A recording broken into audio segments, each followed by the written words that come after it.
Alright, so we're here today working on a package unit right here, and the issue upon arrival was the system's not cooling, set on 65 or 70, 79 in the home. Come outside, the unit's actually running, but remove this panel right here and you can see we've got a whole bunch of actual ice built up on the indoor coil. Now, sometimes what can cause freezing? Many times when people see a system freezing up, they think, oh, low refrigerant immediately. And that is a possible cause. But when you start seeing something freeze like this, many times this is indicative of actual airflow issues. So if we come around here, we can see that number one, we have to make sure that our indoor fan is actually functioning. In this case, this one is functioning right now. But the other thing that can happen here is that we could have a fan that's spinning backwards, or we could have a duct that's maybe a duct that's clogged up, or maybe not even clogged up, but just maybe not allowing enough air to flow.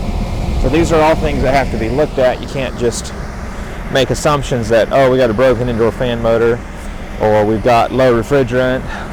We have to look at everything and make sure that there aren't other problems, essentially. In this case, we have to let this coil thaw out before we can actually check it out anymore. So we'll have to wait until that happens, and then we can actually test and verify exactly what the problem is.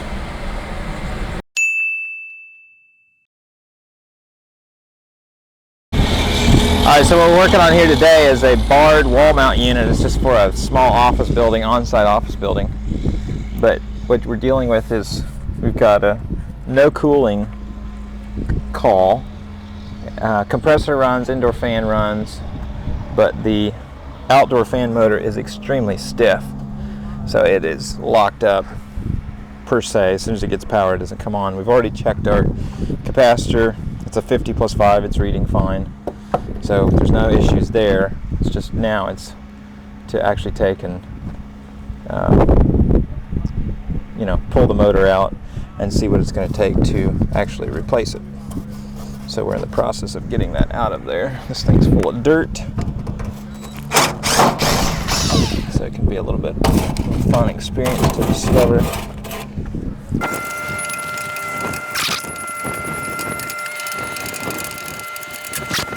So when you're working with a fan motor, your real challenge point as to how long the repair is going to take is how quickly you can remove your fan blade. If it's an indoor blower wheel, it'd be a blower wheel, but in this case we're working with an outdoor fan motor. So if you can get that blade off quickly, then everything's smooth sailing.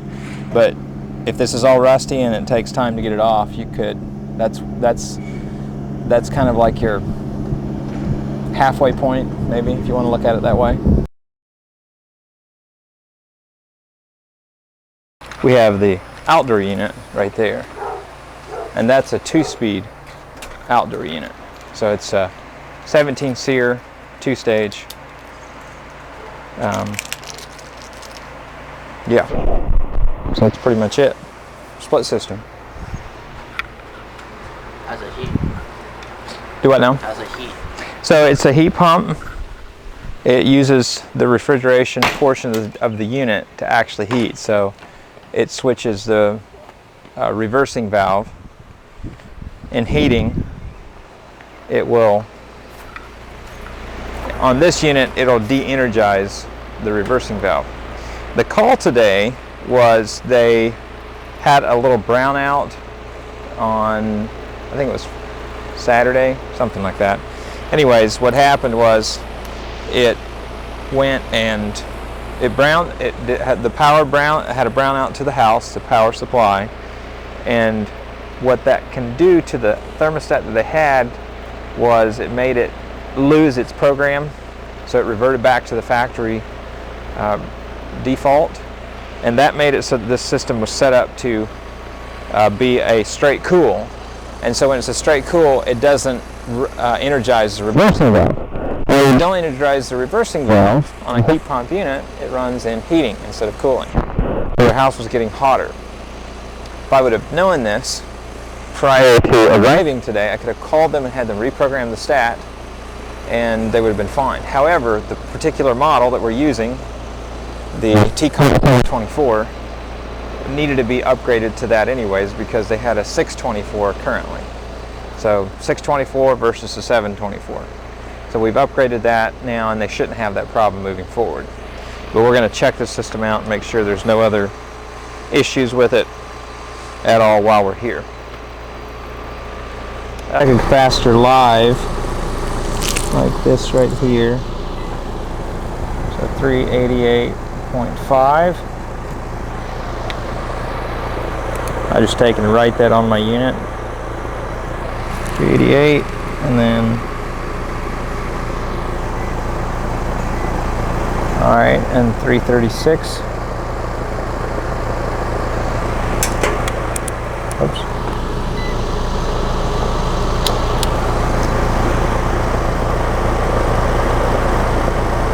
And 8.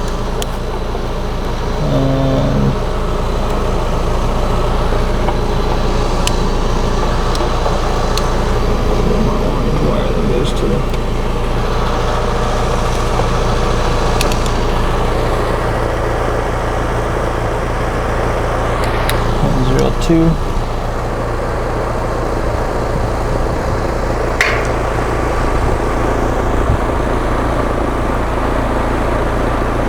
How would you get back here if there are plants surrounding you? How would I get back here? Yeah, if there's like a plant here and a plant over there. I don't know. Cut the plant down if I have to. Alright, so what I'm checking here right now is making sure I don't have any power coming in because I want to check this capacitor right here. Be very careful that that metal bracket does not touch the side of my contactor, because if it does, it could short out my fuse, and I'd have to go in the attic and replace a 5-amp fuse. I don't want to do that.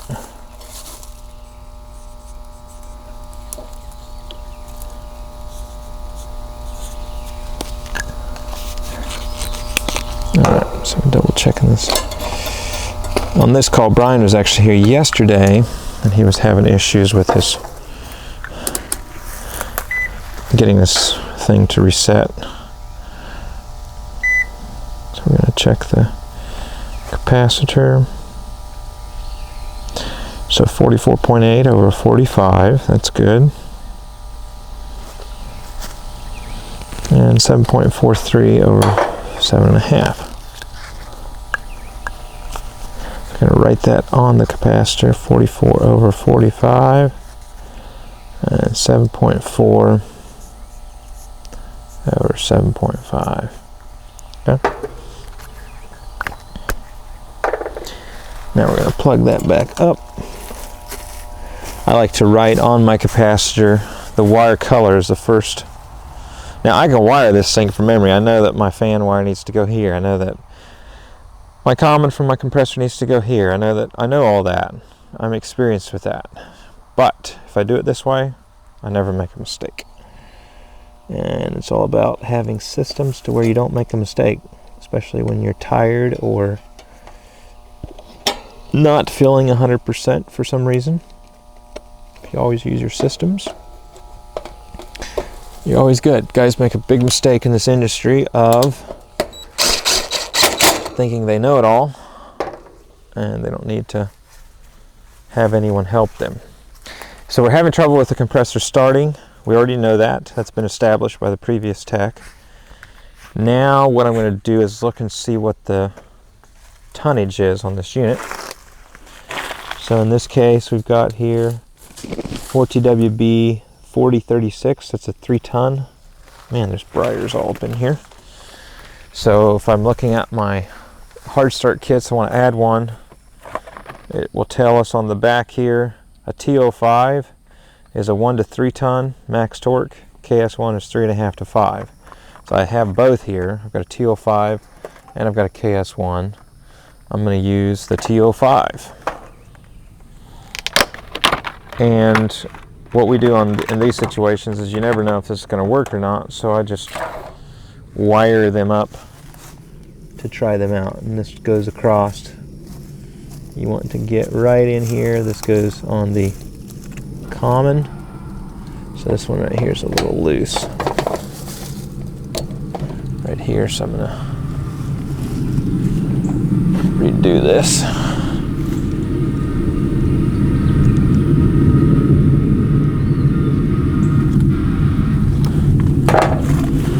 Common side here.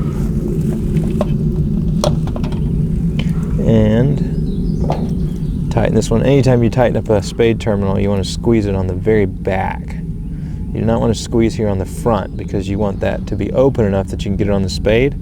But then as you push it on, it tightens up. So you always tighten it on the back. And then on the Herm, right there. And then we're going to let this hang. Now, this is not safe to do normally. I'm going to see if I can't just let that sit right there and right there. Just enough so that we can test it. Before we test it though, we're going to take and remove the compressor terminals here and make sure that we do not have open line on our compressor by any means. So we're going to take and pull that. And the way we do that is we set our meter to continuity. So I'm already on the continuity setting. I just come right here, check it, and we've got continuity there. And then we're going to go to the Herm. You know what, I wired it correctly. I think I wired it. So 3.4.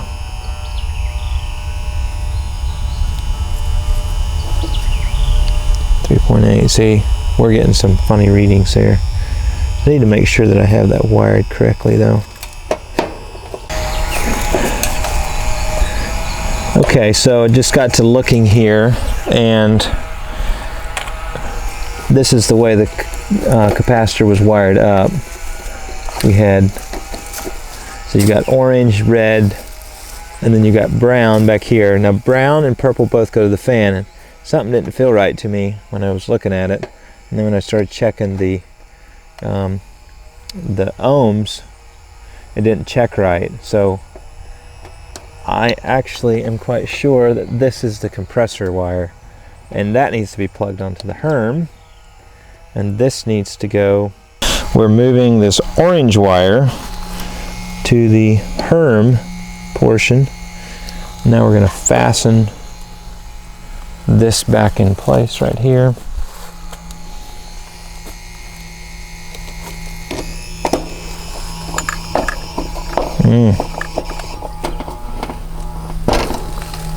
This is why it's important to use a marker.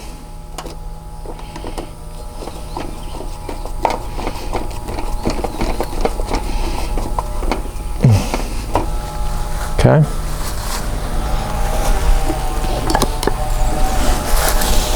So important to use a marker. Cannot emphasize that enough.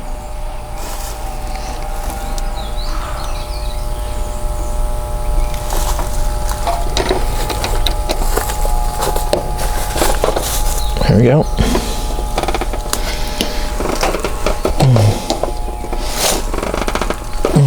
There we go. Let's tightens it up a little bit. All right. Let's put this back in the box.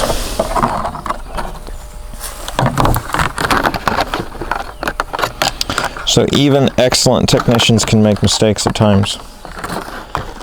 I have made plenty myself. It happens. Unfortunately, they get hot, they get tired, and they can't think straight. It's not their fault, it's just what happens.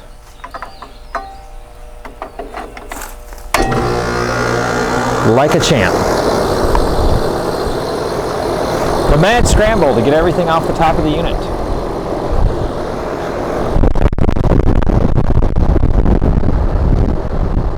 Now we need to monitor the refrigerant levels.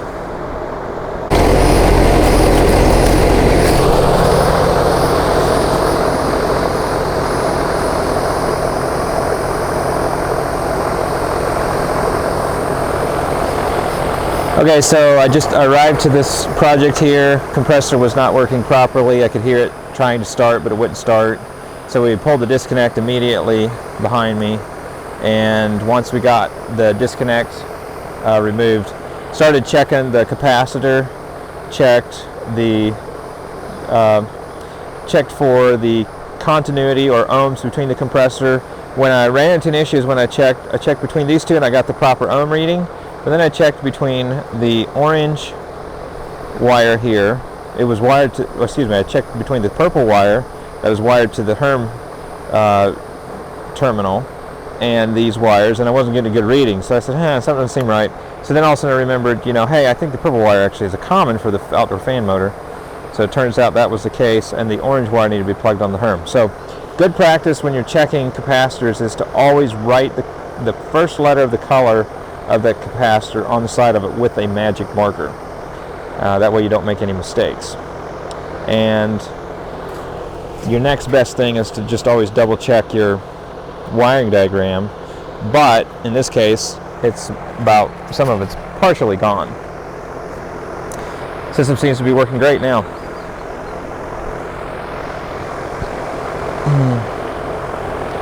Not able to get inside. Both front door and back door are locked, so I can't check the indoor unit to see what the status of it is with drain and all that kind of stuff. But this part out here is functioning fine. As you can see, it's running right now.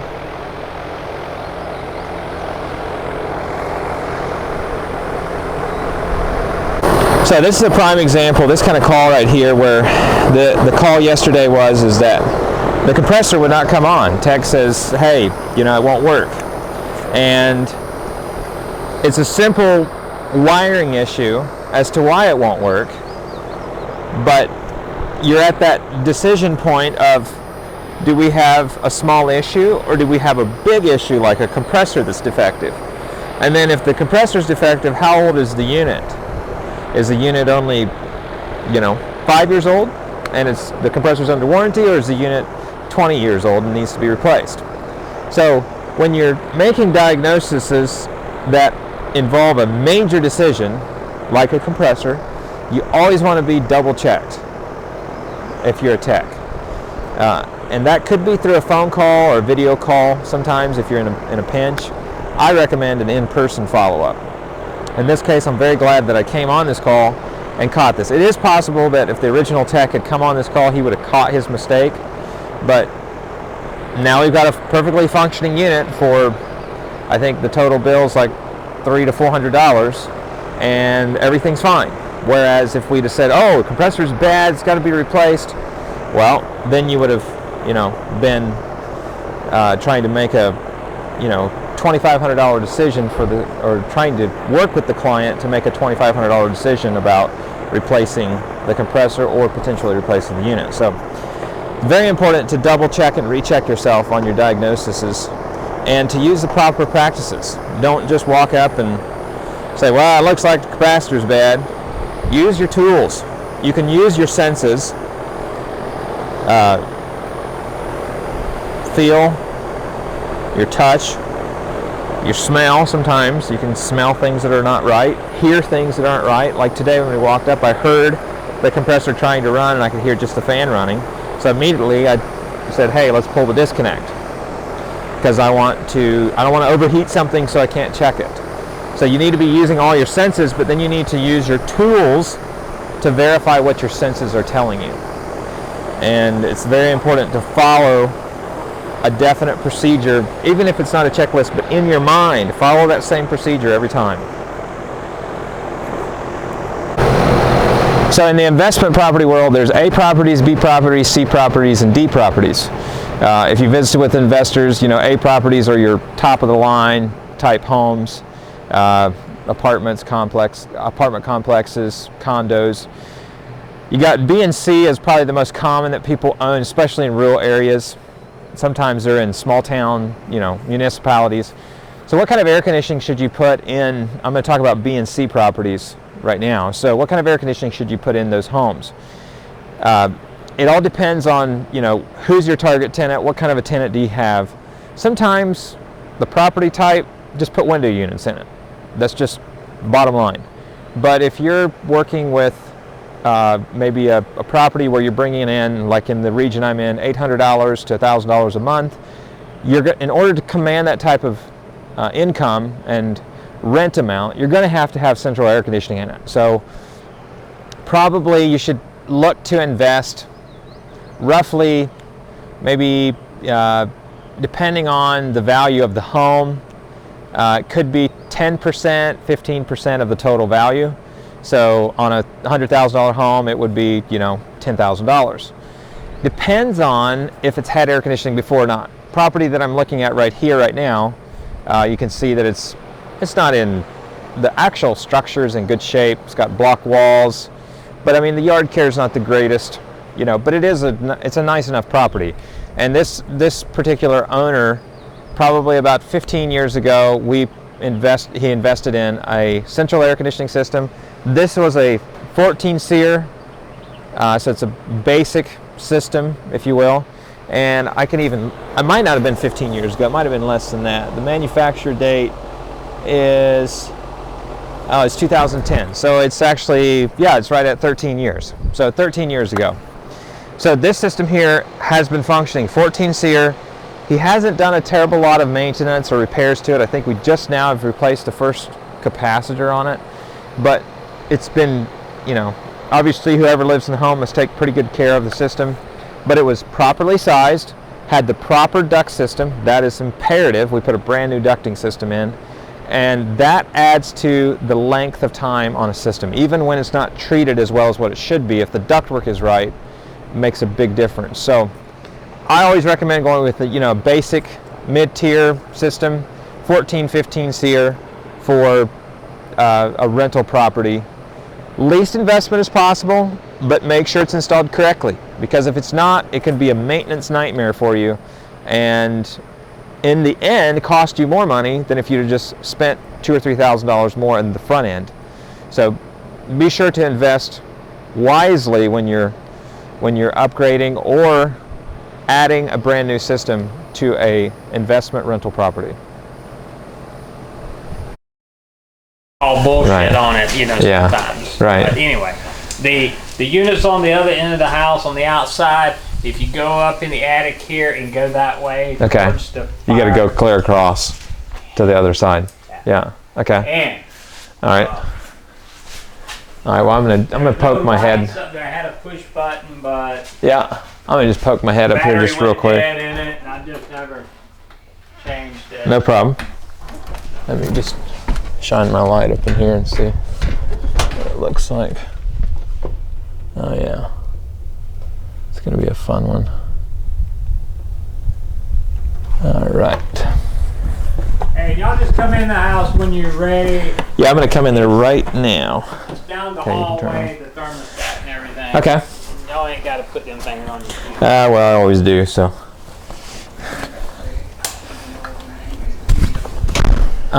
Grab my gauges real quick. Go ahead and bring all my tools. Okay. But I just need the two sensors that work out of the gauge so I can, yeah, for the vent sensors. Where you were at? You're all right. All the way under, grab the end and pull it tight. Okay. Corner. There we go, 7.5.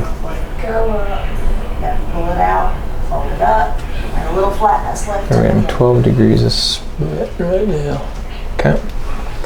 All right, now we're gonna go to the outdoor unit. Check that out. We've set the thermostat to cooling, turned it down to 60 because it's 70 in here now. We're getting 12.2 degrees, 3 degrees of split. So we're gonna go put our gauges on the outdoor unit and see what we're doing refrigerant wise. This particular system is working, and we'll talk a little bit more about what's going on when we get outside.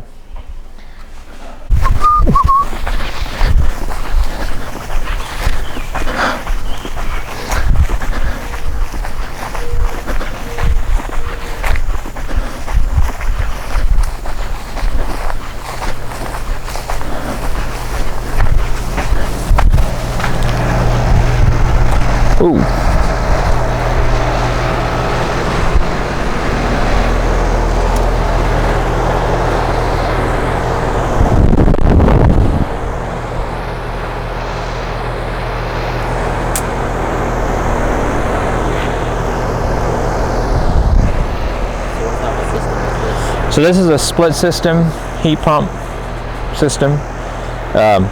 The issue here today is that we're getting called to this because the client today is not happy with the service that they've been getting from their previous company. They haven't really been fixing the problem, he feels like, possibly. Doesn't know for sure, but feels like they're not really fixing the problem that they've been having. It is working at the moment, so we're going to see, how well it's actually working, and if we can establish any kind of diagnosis today, or for sure or not. One challenge we're dealing with here is that the access to the indoor unit is not easy. It's clear on this end. It's a low attic. It's already 12 o'clock, so it's going to be quite warm in there, so it's going to be a little bit of a marathon to get all the way across there. It's doable, but it is not fun, and it comes at a certain amount of risk, because when you're in a hot attic walking joists, you always run the risk of making a mistake and misstepping. So sometimes it's better to do it when it's cool in the morning, but we'll see what we can do. But what I'm doing here today is that what's been done in the past is refrigerants being added because they say that there's a leak in the coil.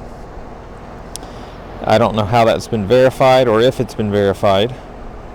So we don't know for sure if we actually have a leak issue, or if possibly maybe we have a different problem, maybe a restriction or something like that. Who knows? So we're establishing, being this is the first time we've worked on this system, we're just establishing some baselines with refrigerant data, and we're going to look at the amperage draw and some of that kind of stuff, just kind of do a full analysis of the system and see what we think, and move forward from there. The particular company that was servicing this was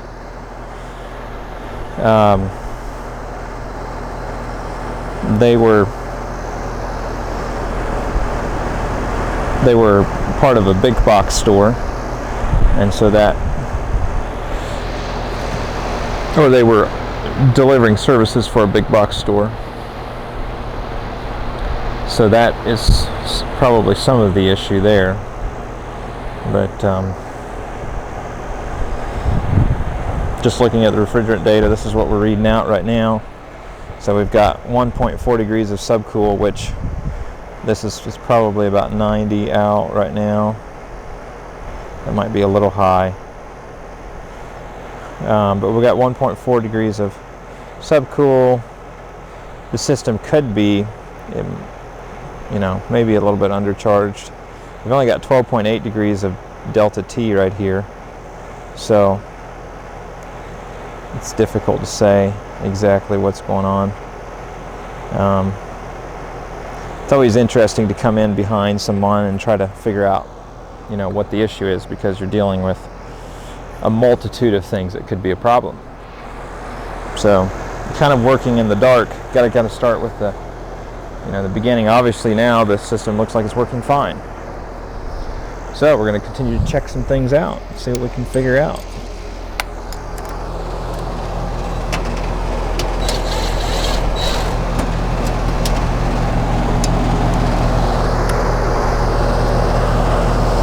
Part that I want to get over with is going in that attic.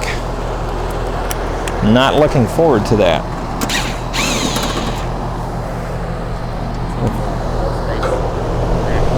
Well, it's going to be worse than a crawl space, because you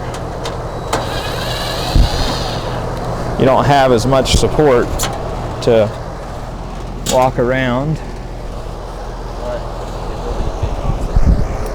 Yeah, right.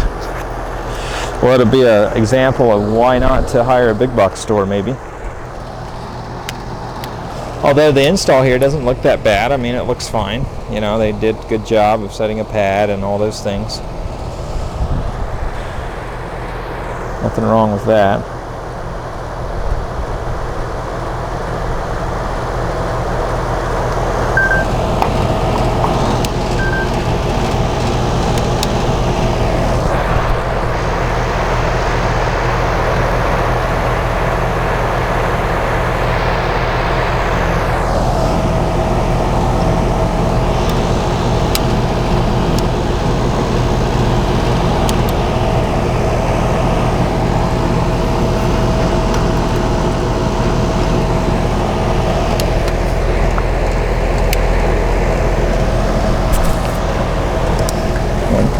8.38. His voice of mercy. So we're checking 313.5.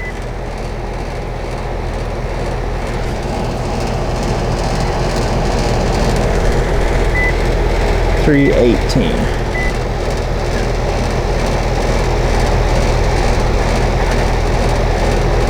Okay.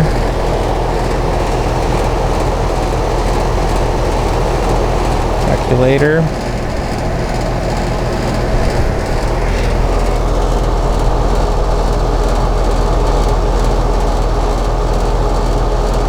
Divided by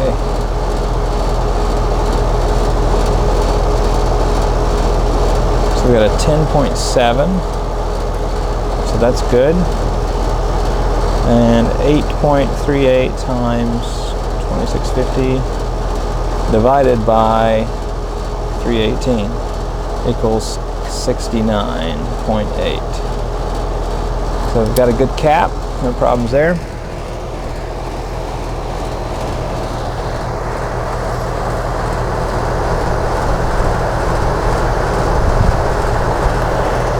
So my cap reading is 10.7 over 69.8.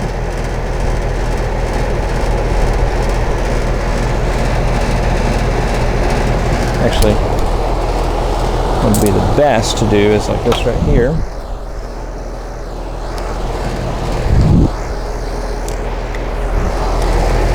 So today is the 28th.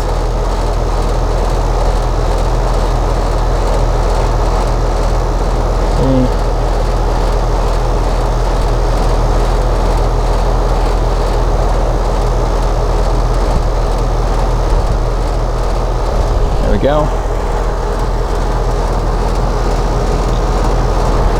Perfect.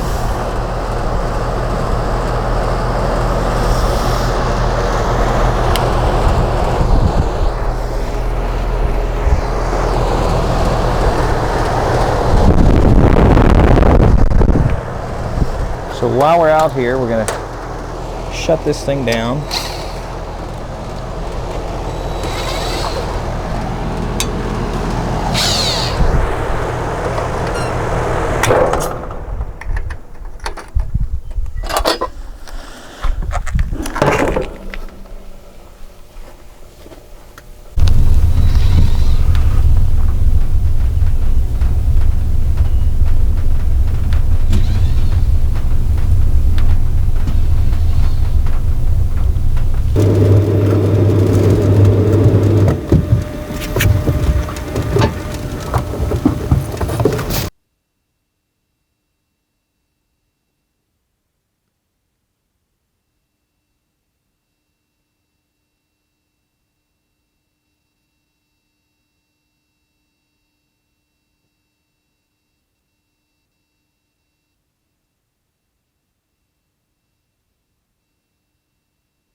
Out any subfloor and relay all that.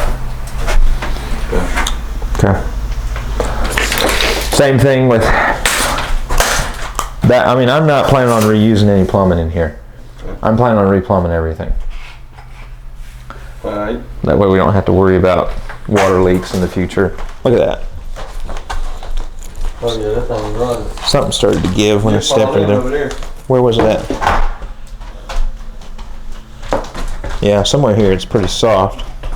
That's pretty bad. Okay. Yep. Okay. I don't know if you read this, but lay subfloor for this area right here. So what I'm seeing is that you've actually got quite a bit of tear out work to do yet. We don't even need to get subfloor yet. And then measure for subfloor.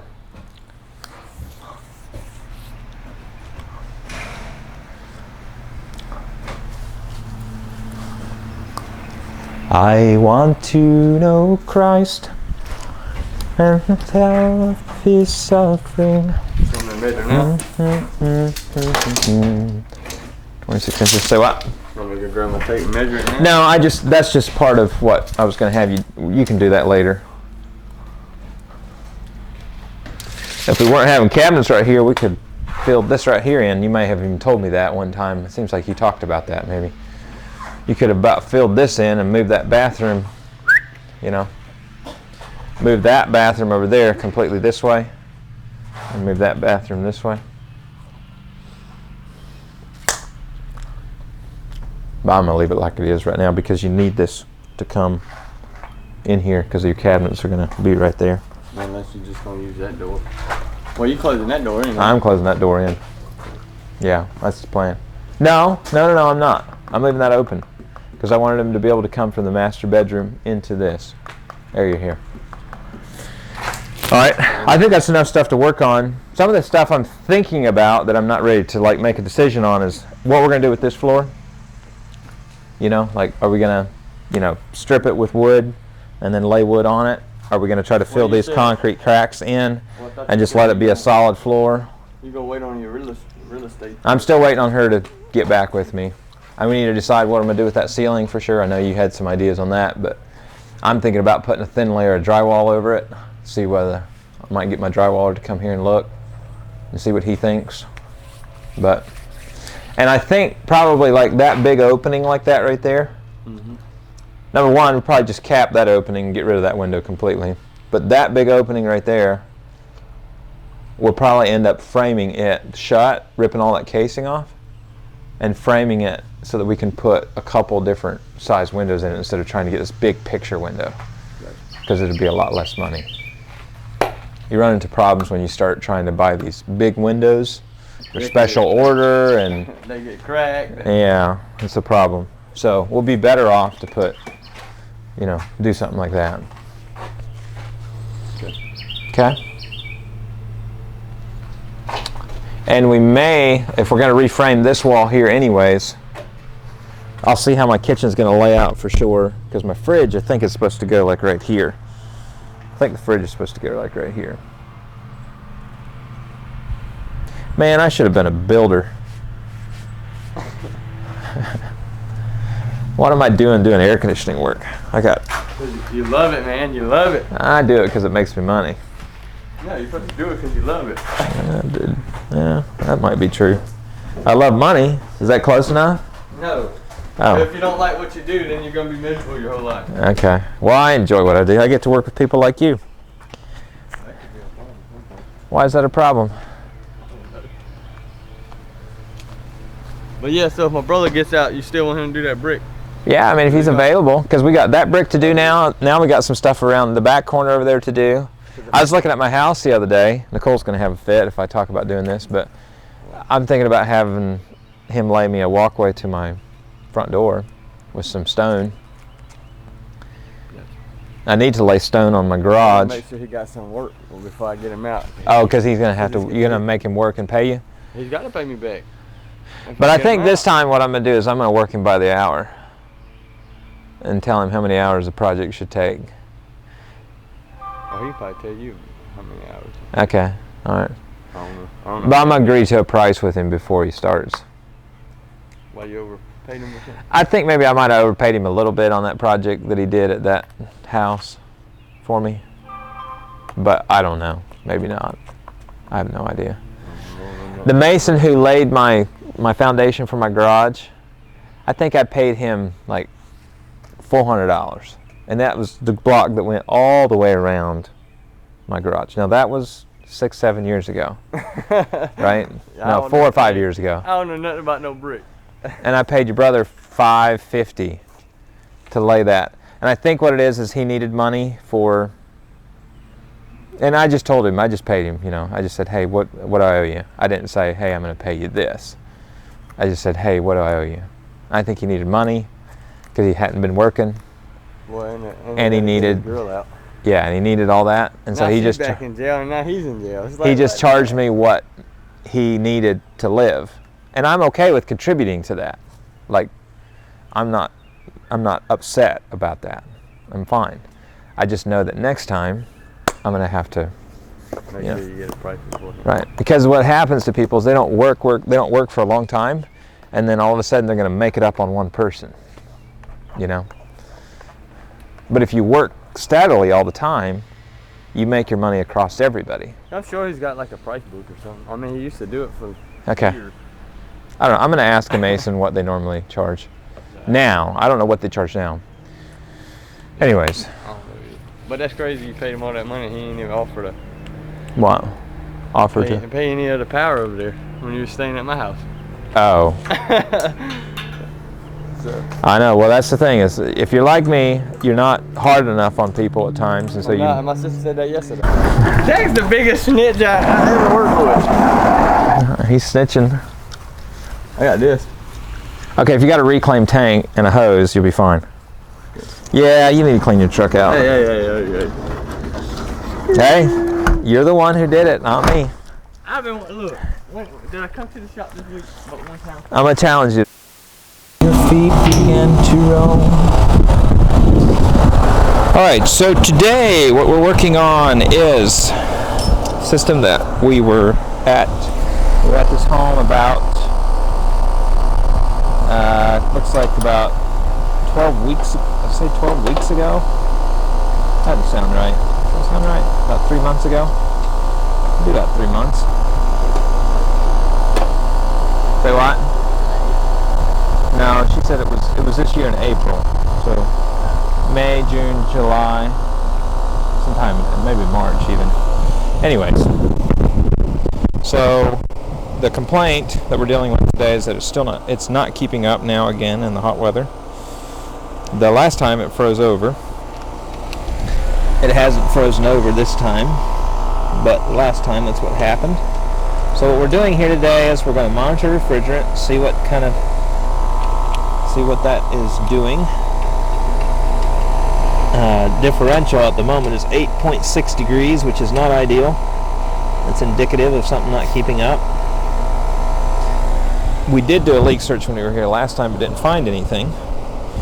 So we're going to see if we can find something maybe this time and see what's happening. While we're here at the outdoor unit, we're going to look for potential oil or anything like that could be causing that could be indicative of a leak somewhere in the system. So I've got my probes on now.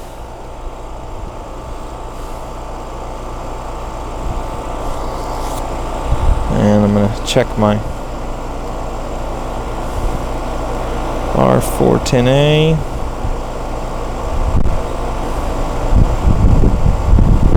0.9 degrees of subcool.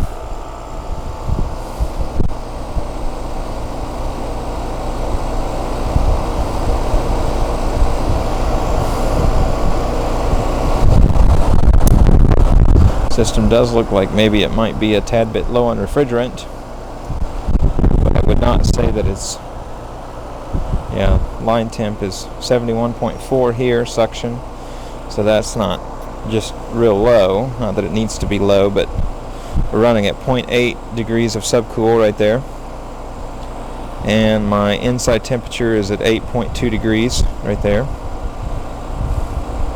The only thing we don't know is, hey, what's the static pressure on the system? What's the differential across the actual equipment? So we want to check that before we just blindly add refrigerant, and we're going to also go do a leak search on the indoor coil, because it's just a good practice just to do that. Another thing we can look at, hopefully that this information is here. Oh, it's not here. Not good, not good. The screenshot that was taken when refrigerant was added last time is not in here. But yeah, 12 weeks ago. That's how long ago it was right there. It says, I made a comment because I seen those pictures come through, how frozen up it was. So we need to leak check the coil, and we need to check static pressure on the system. So that's what we're going to go do now. Phone light out.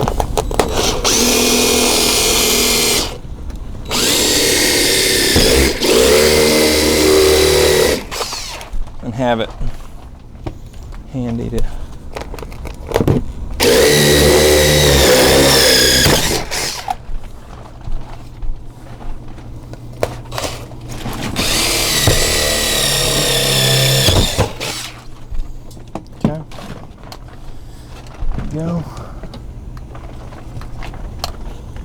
So what I'm doing here is just checking my actual differential across my unit on temperature. So I put in my probe over there, and I put my probe in over there. So we were reading 8.2 at the vent.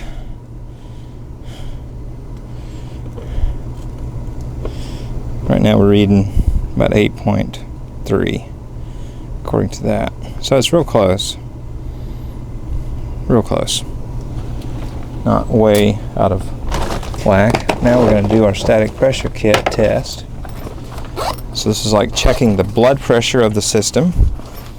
So this is where I get these probes out, turn them on. Once again, this stuff does not take long to do. It's easy to do. It's like most everything. Things that are easy to do are also easy not to do. I'm going to make sure that's turned into the airstream, like that right there. And let's take it. So can you only check the static pressure on the air handler? Yeah, well, you can check it on any airflow, anything that produces airflow. But you would never check your static pressure on your outdoor unit, because it moves air, but it doesn't move air through ducting, essentially. So right here is our total external static, 0.45, which is not unreasonable. This is a zone system. They're probably using some sort of a bypass damper here, it looks like. So I can probably lower that. See, I can raise that. I can let that bypass and see how that static pressure goes down. But right now that bypass damper is completely closed. So if I can adjust that weight, I can actually adjust that weight so that it'll open a little sooner. So 0.46, and that's a live reading. So it's good. All right, now we're going to turn the system, cap those holes, and we're going to turn the system off and do a leak search on the system. It's quite obvious that probably it has a leak somewhere. So we just plug that with the blue plug. Okay. There we go. So I can stick those in my bag for now.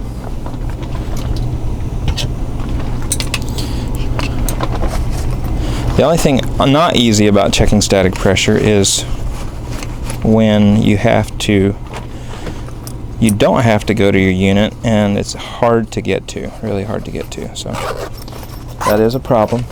I will acknowledge that. But it's still quite easy to do. And it doesn't take much time. I got on this call at 1:01. It's 1:20. I've already monitored refrigerant. I have already spoken with the homeowner. Let her know that what my plan is. I've done a lot of stuff in 20 minutes. And typically a diagnosis the longest should take probably 45 minutes. So I would say we're doing some extra things like checking the refrigerant levels. I have a feeling this might be partially frozen up today, but might not be. Doesn't look like it is. So that's good. All right, now we need to locate the disconnect right How here. would it be frozen if it's so hot up here? Because the way refrigerant works is, first of all, think of this as an ice chest right here. It's isolated from the rest of the attic, and but refrigerant is of the sort that when there isn't a lot of it in the system, they all want to, if you think of them as, I guess you could think of it like children maybe, they all want to run and congregate in the same area together. All the molecules of refrigerant. And when that happens, when it gets intensely cold in one section, and once you start building ice, refrigerant's attracted to cold, and it just gets worse and worse and worse.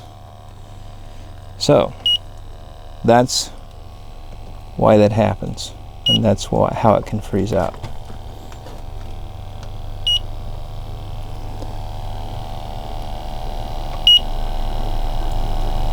What's all that moisture right here? That's just sweating from the condensation from the coils. You can tell that the coil's not completely full of refrigerant because see how you've got sweating right there and then it's dry up here? Mm-hmm. That means you're not have enough refrigerant to fill up the whole system.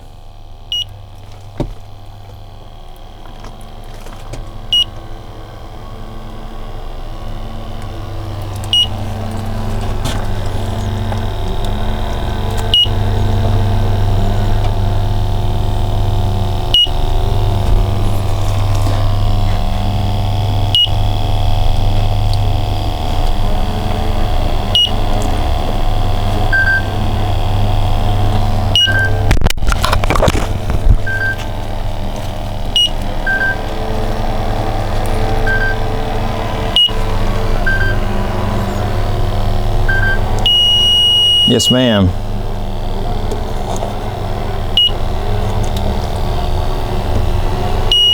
Okay. Yes, ma'am. Okay.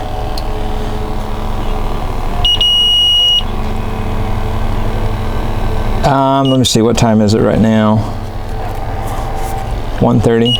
What we could do is, I'm going to be going to my next appointment as soon as I'm done with this one. We could just tell him that if he can, we can reach out to him.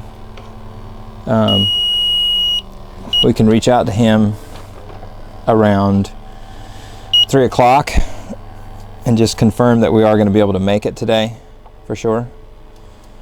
Is that, you think he'd be open to that? I would probably take care of it tomorrow if we're not able to do it today, but we'll probably be able to fit it in today. The appointment in Grovetown, is it flexible?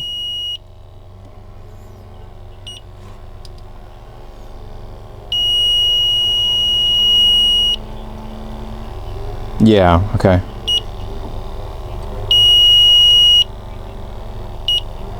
Yeah, okay, got it. Okay, sounds good. All right, thanks. See you.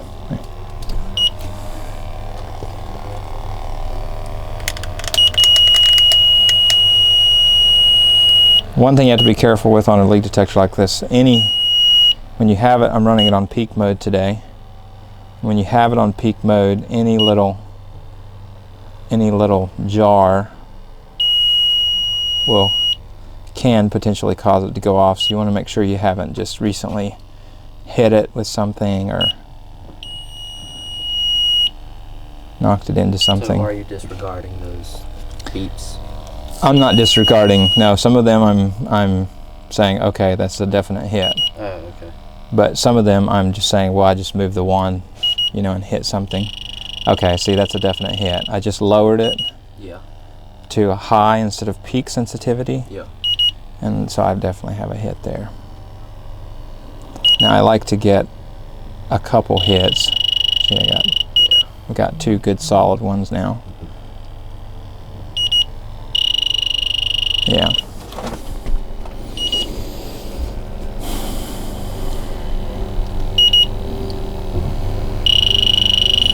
Definitely. That's a definite leak. Yeah. And so anytime your leak is on the indoor coil like that, you don't have to find the exact location. I'm not particular about finding the exact location. As long as I know that it's not out here somewhere where I can repair it, maybe even right in here. Sometimes you can repair leaks here. But if it's anything on these U-bends, they call them, or anything beyond the U-bends further up in there, I'm not going to repair that because there's just a risk of, making the leak worse and it being a bigger problem for you to manage. So the best option at that point is to replace the indoor coil.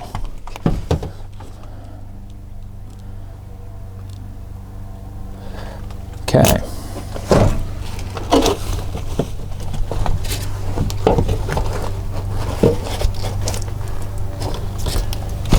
So do you think this is why they've been having cooling problems? Yes, definitely.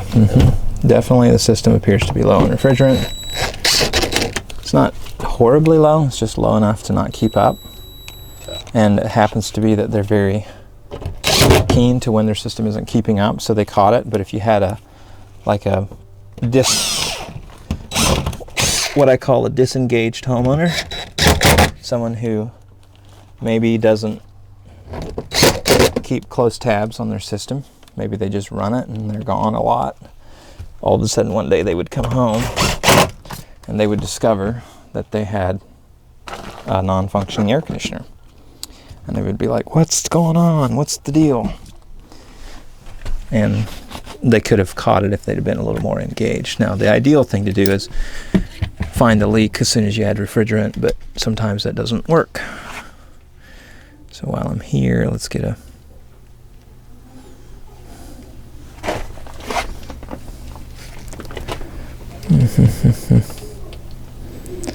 Okay.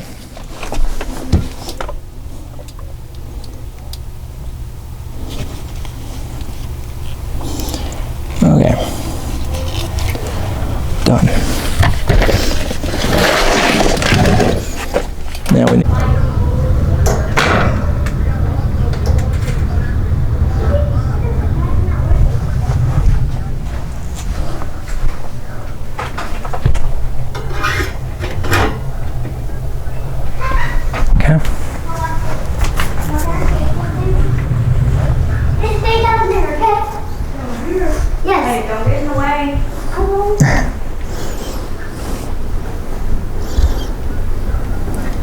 Okay, let's go to the outdoor unit now.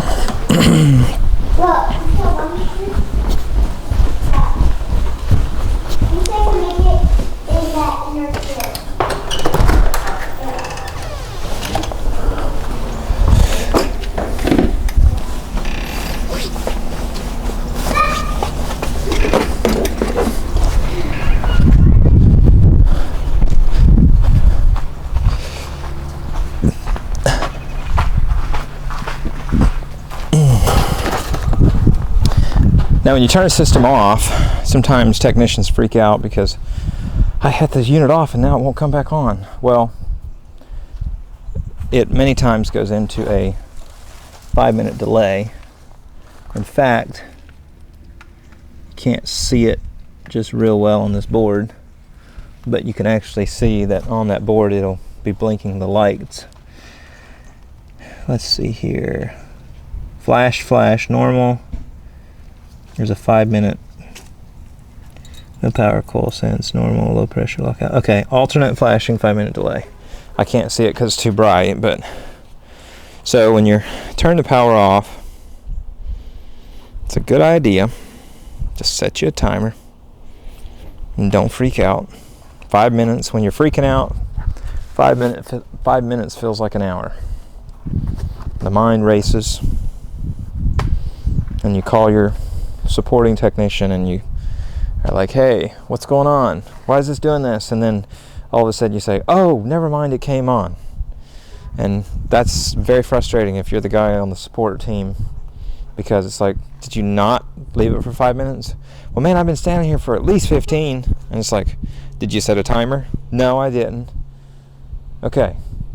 Everything has a 5-minute delay. Thermostats have 5-minute delay in them. Defrost control boards have 5-minute delays in them. And it's all to prevent short cycling. So if you lose power momentarily, it doesn't just immediately try to kick back on. And there we are. We're less than 5 minutes. You know, I didn't start my timer until after I'd had the power on for at least 3 minutes. So, yep. Just keep that in mind. Now we're operating. Let's go to our job link. And let's see. Let's get all our tools to link up. Yep. So we're... see what happens here.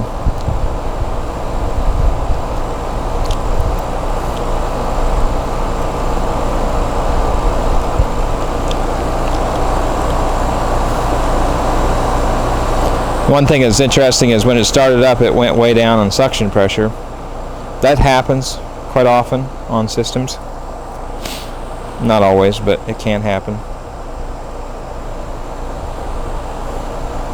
And now to rise. One thing that when we replace an indoor coil, like in this case, we're going to give her an option to do that. We always replace the thermal expansion valve too, because you want to make sure you have those matching, and many times they're integrated into the coil. I'm not sure if this one, I think this one is as well. And it can be, it's just a lot better to replace both of them at the same time. So if I come over here and I look, it looks like this unit was built in 2012. So even if it had a 10-year warranty on it, it would not be, it would be out of warranty probably, because it's 2022. The only thing is that we could, if they're the original homeowner, we could see, it could have been this unit got installed in like 2013, and it might still be just barely within the warranty. So we will have to check that. But if it's changed, if ownership has changed on the home, then that means that it won't be under warranty still, because it's registered in the original homeowner's name. On these homes, new homes like this that are built, these are more track style homes, many times the builder, the contractor's working for the builder, and the HVAC contractor does not come back and find out who owns the home so they can register the equipment in their name. So they end up with just a 5-year warranty on their parts, and that's it. So that's why that happens a lot of the time. So let's see where we're at right now. So we're still around that 0.8 degree subcool, and it looks like the system holds 149 ounces total. Doesn't include the line set, but so if we go 149 divided by 16, that's 9.3 pounds. Probably she needs about 2 pounds of refrigerant, I'm gonna say, based on my experience. Could be more, could be less, but once you quote it, it is what it is. Alright, so I'm going to go in and I'm going to add. So if this lady had refrigerant replaced like 12 weeks ago, how bad is the leak? I would say it's bad enough that she needs to do something. She needs to do something this year. If it was where we charged it up and it would have lasted, until next year, she might could run it for a while. But I would say that it's time for her to do something. Now, she doesn't have to add refrigerant to it. She can run it like it is. If she gets the coil replaced quickly enough, it won't, be a problem for her. But at the moment, she needs to do something. The other option is that this system is just right at 10 years old, and if she's going to stay here for an extended period of time, it could be she wants to consider upgrading.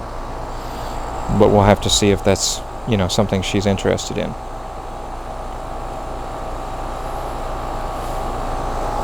Let's see here. Refrigerant. Search.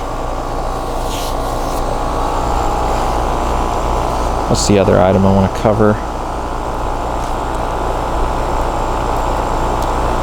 One thing that would be the deciding factor is if we find out that somehow this is under warranty still. I don't think we're going to find that out, but I don't think that's going to be the case just because of the history.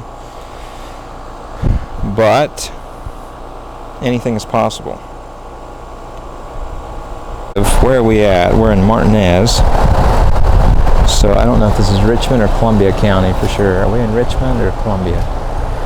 Let's see here.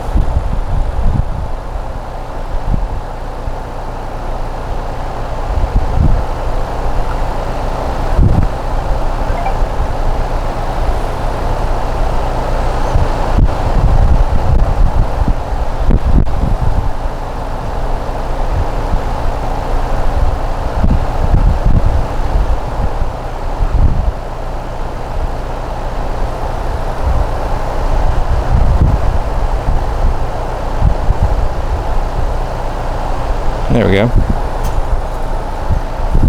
See if we can get to the property search. Agree. Search by location address. Actually, let's type in Beckton.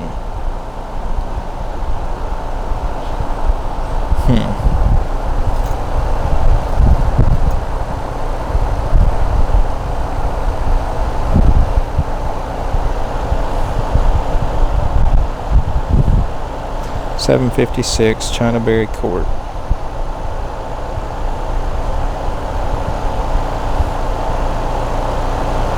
No, I think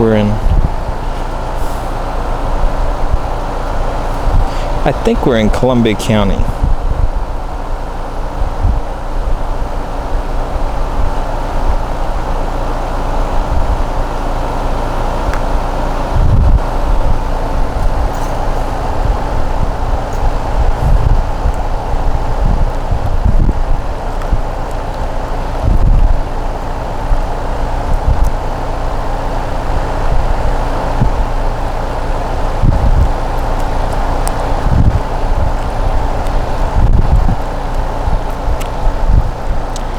Yeah, we'll have to check on that yet.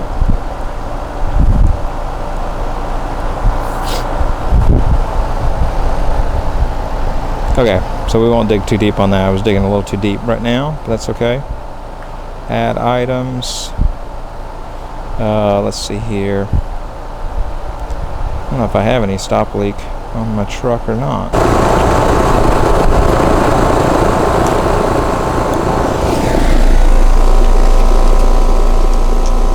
Alright, so number one, when you're adding refrigerant with these style of gauges, you put your low loss connector on there like that right there. You put your valve core changing tool on there like that right there. Make sure it's turned off. And then you screw your gauge onto the side of it. Now, get your scale ready. Right here, like this. That's the way I like to do it. Take and screw this on to your tank.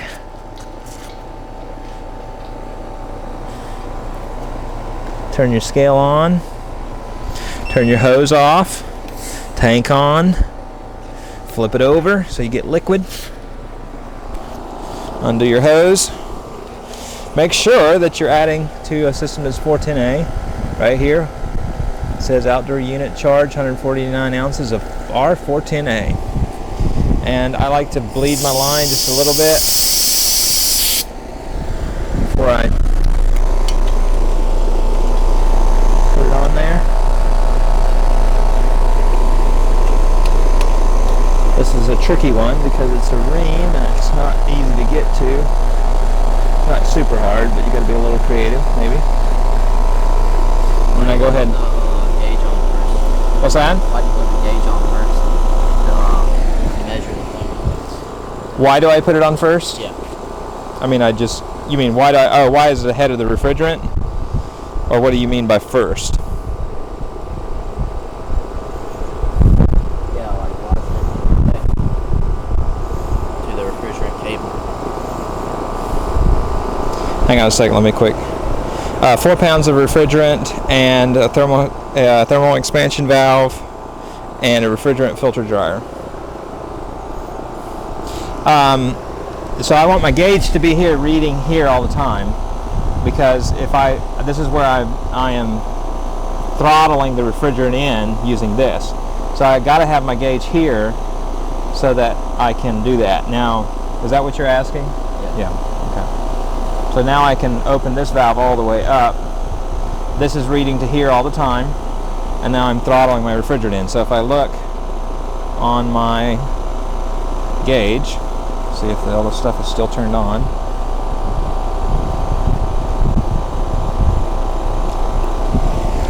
Might take it a little bit to sync. Alright. See if we can get the glare off of there. Alright, so right now I'm reading 104.5. If you watch, see how that goes up? See it shot clear up to 244. I gotta make sure I turn on my scale. Alright, now my scale is reading 5 pounds. Let's zero it. Come on, scale. There we go. Alright, so we'll zero that. Now we can start adding. And when I'm adding, I'm just watching. I'm watching all kinds of things. Come on, thing. There we go. Now we're starting to add some refrigerant. So I like to watch my amp draw too. So if I grab my meter over here, because as you add refrigerant to a system, you're going to increase the amp draw of the unit because you're adding load. Anytime you add load, that's going to do that. So we'll bring that, see if you can see that, 8.45 right now. See it going up. So we're gonna, when we get to a pound, we're just gonna see how it's doing. So we're looking at our, we want to watch our subcool, and we can also look at our indoor and see what's happening there. Something magical is happening there with the delta T. We're going down some. 8.8.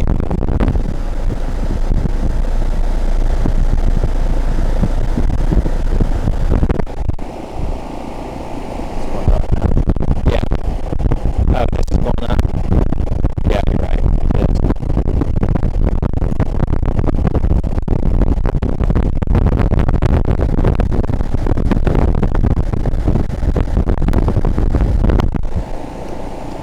Ideally, we'd like to see our delta T around 15 to 20 amps. But we're not charging just by that. We are going to the subcool. Make sure my actual superheat is. What in the world? Why it's saying it's that. So let's say my outdoor is 90.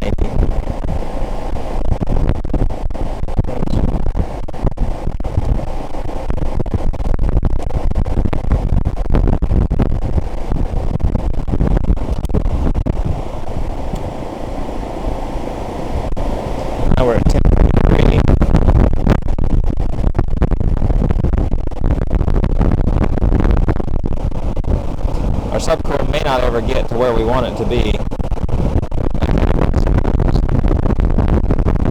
The system could be lower, realized too.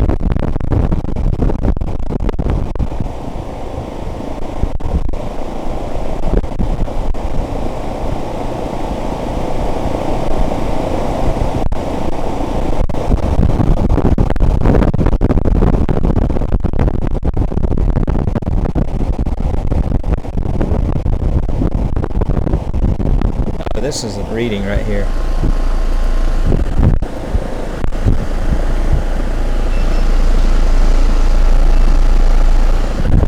There we go. See, that was open. See, so this one's open now. There we go. Now we're at 1.8.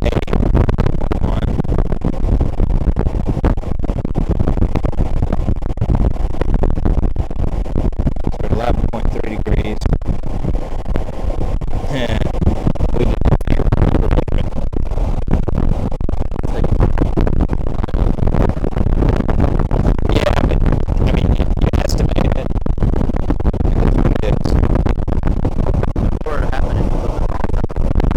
It won't work right.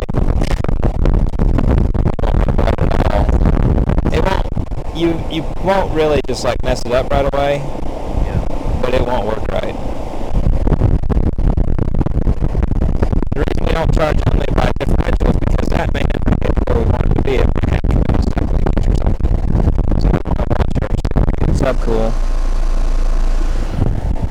See, my temperature on the line up there is already, well, yeah, it's already 51, 52.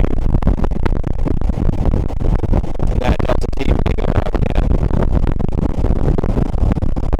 It'll take me some time. Anyway, so that's this reading. I'm going to have to read.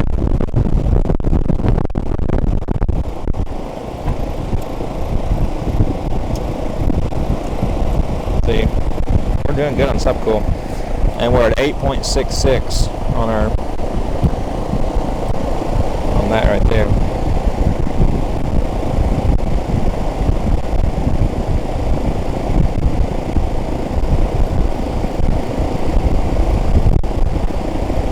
I'm suspicious that maybe that, well, no, it's coming down, 60.7.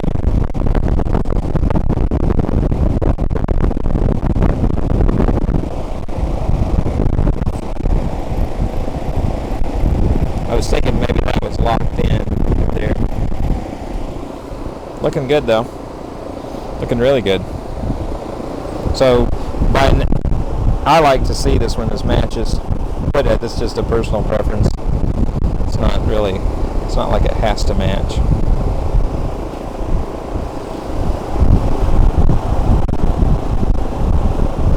.9 degrees of differential.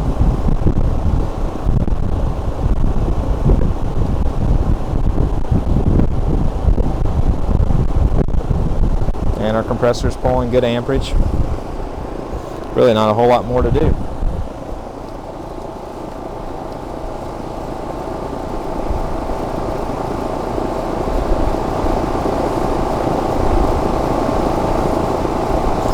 All right, we got all those data shots. Yeah, I want to talk about this thing with the text. Give me just a moment here and let me finish mine. Alright, so this call that I'm on here today is a prime example of why it's so important to follow up on repairs that don't permanently fix the situation. So in this particular situation, we came to this home back about 3 months ago. System was low on refrigerant. We did do a leak search at the time. I haven't looked back to see if that was complimentary or if it was something we charged for. We didn't find a leak right then, but we never followed up and said, hey, you should go ahead and plan to do another leak search, in the next 2 to 3 weeks. And because of that, when I come here today, it's low on refrigerant again. The client will pay for the refrigerant, but I ended up not charging them for the service call, and I ended up not charging them really for the leak search. I did find the leak today. But this is why it's so important to quote this and give them the option. In my case, I don't really know if that was actually maybe talked about at all. The client says it wasn't. Probably they're correct that it wasn't talked about. But you have to make sure you follow up on those types of issues, because if you don't, it'll come back later to bite you, and they'll blame you, not themselves, they'll blame you. And it is ultimately your responsibility. So you, in order to make sure you shift that responsibility off of you as a technician or as a company to the client, you have to quote it and make them aware of it. And once you do that, then they can make an informed decision. And that's really what we're supposed to do, is we're supposed to be here to help clients make informed decisions. If you're not doing that, you're not doing a good job as a technician. You might be fixing the things that are broken, but you're not really fixing the problem and giving permanent solutions.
Just cut this. I'm going to rebuild this whole drain quick.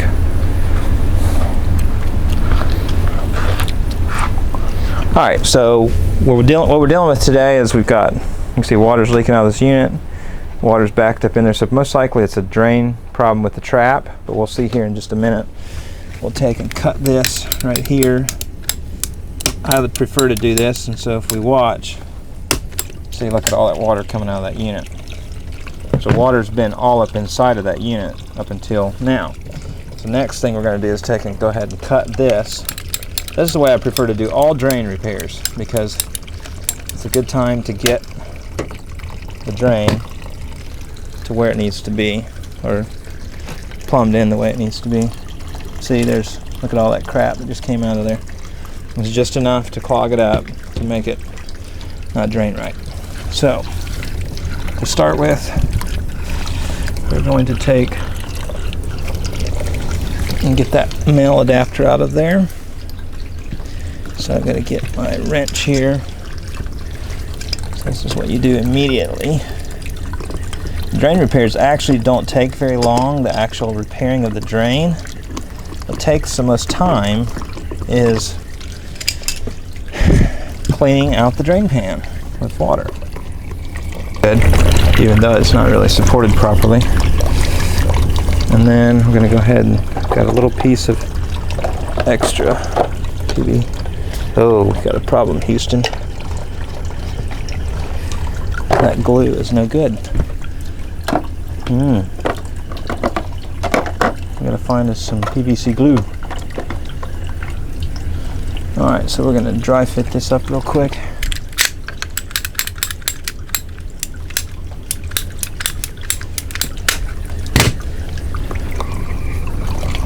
Go ahead and put us a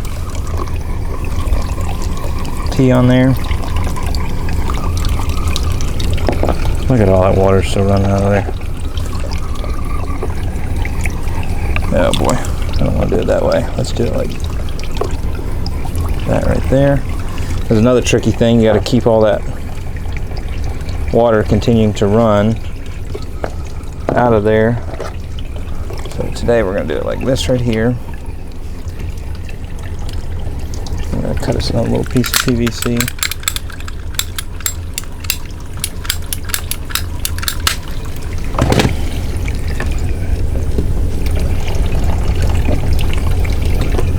I'm going to do it like that right there. Oh, actually, hold on. I'm going to do it like this right here. I'm going to fill up pretty quick. So one of the things I have to watch here is that, see how that's, we need to really extend that past the pan.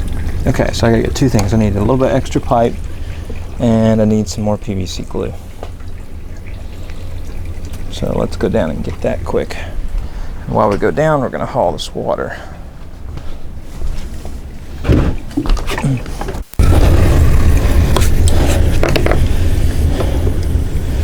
And we're going to put that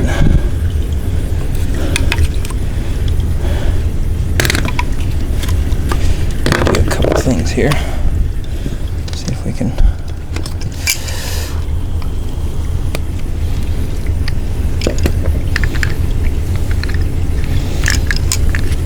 oh, I actually have some extra right there too. There we go.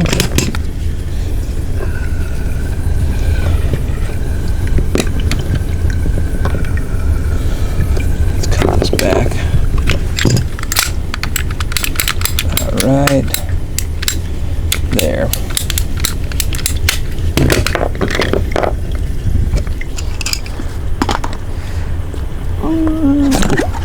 Good night. That was not a good plan. I was not paying attention at all.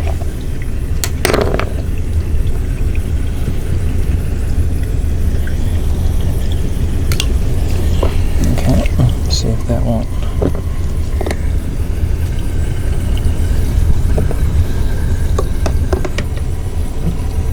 Yep, I think so. Oh, hold on. That goes on like that right there.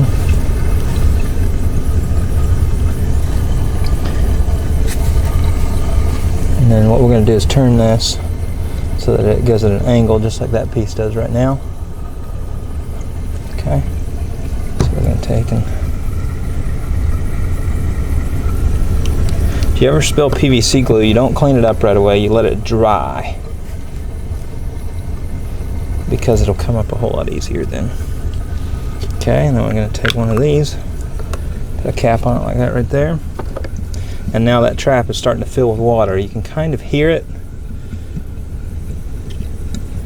I don't know if you can, if I can put my mic down there and see if you can.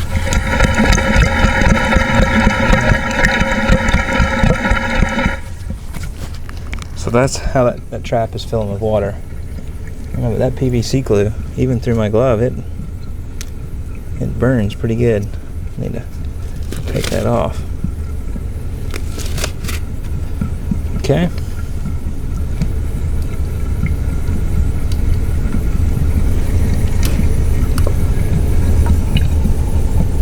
There we go. And final step is, and then we're going to take and put this on here, that right there,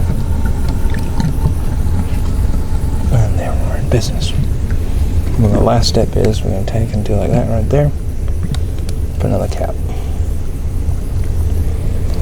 and the trap is complete.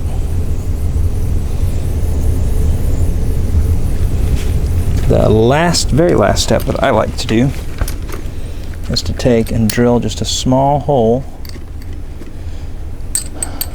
the outgoing side of the trap,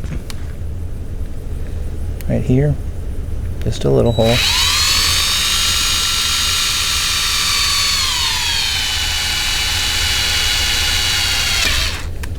That's it, right there. And that's kind of like a little vent in the event